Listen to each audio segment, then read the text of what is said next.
Hi, Kai here from Level 5 Fitness, and we're here to talk about power through the pelvis and hips and stabilization of both of those things. A lot of the things that I generally talk about when it comes to the body and how it works as a unit is making sure the hips are both stable and level. What that means is when you're doing exercise, you don't see one side elevate or rotate out of the way so that the body can move forward and backward without problems. So today we're going to work on the 3 keys to making sure that your hips and pelvis are stable, and we're going to talk about 3 huge problems that I generally see with exercise there. The first thing that we're going to talk about is foot position. So a lot of the times we see people in the gym doing squats or deadlifts and their toes are pointed out, or they're rolling out to the outsides of their feet. This is no good. You've got 5 toes. All 5 should point forward, most specifically the middle one. That means the outside of your foot is going to be straight, and that might generally feel pigeon-toed to you. But what it'll do is help keep your pelvis nice and stable. Now, a lot of the times we think about the hip and the pelvis being exactly the same. The hip makes up of the femur and the pelvis itself, and that's how the femur turns. The femur is your big bone in your thigh, and your pelvis is going to be the makeup of how your upper body stacks on top of your 2 legs. So we're going to talk about those things a little bit differently. A good way to make sure that your hip socket is mobile utilizing your foot position are foot circles. Generally what I have people do is stand up with their leg interlocked in their hands and circle their foot both directions 50 times or a little bit less daily to make sure that the hip socket is nice and open. Most people don't know it, but the ankle frees the hip socket through the knee, which means you can't get proper hip extension without a mobile ankle. And a lot of the times it's important to be able to extend the hip if you're going to do power movements like squatting or turning like you do in golf or boxing.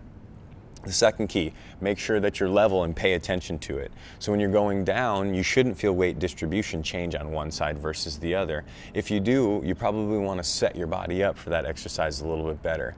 You'll notice this when you go into a squat simply by watching in the mirror and seeing if one side of your pelvis elevates. This could be because of a knee condition or position. It also could be because of a hip tightness, and what you're going to want to do is get rid of that. So how you can fix that is a simple hanging over exercise. Stand up with your knees slightly bent. Your upper body will drape right over the top of the rest. Make sure your head relaxes. You should feel your leg muscles holding you up. Now, also remember the outsides of your feet should be straight, allowing your middle toe to point forward. That's the second exercise that's going to help you stabilize your hips so you can get more power out of any exercise that you're looking for. The third thing that I use, because a lot of the times when people are trying to utilize their pelvis and their hip, is that they compensate with their upper body. So make sure that your shoulders don't round or elevate and that you don't twist through your upper body as you go through high-level power mechanisms through the hip socket or the pelvis. A lot of the times I can notice this when I walk into a gym if somebody's doing a switch grip deadlift. What it allows the body to do is rotate through the upper portion, and now we know that the pelvis and the hips aren't loaded properly on both sides, and that asymmetry could cause problems down the line, which we don't want.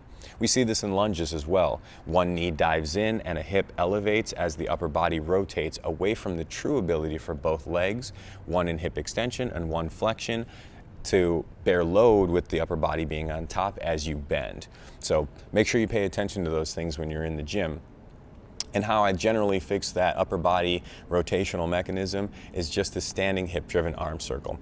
Arms out at 45 degrees, make sure your hips stay directly underneath you. You're going to circle your arms forward and back, making sure your fist is both forward and behind your body.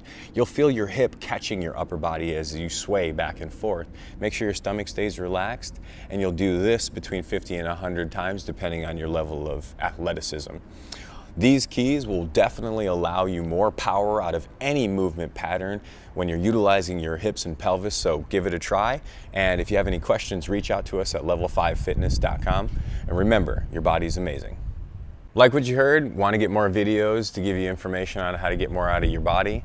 Click that button below and subscribe to my channel, and let's check out how you can get more. Want to get that VIP information and get ahead of the competition? Make sure you subscribe your email here so you can get that special video on the top 10 things to getting more out of your body every single day. Questions, comments, concerns? Go ahead and put something down below. We check this regularly and we want to be involved with helping you get more.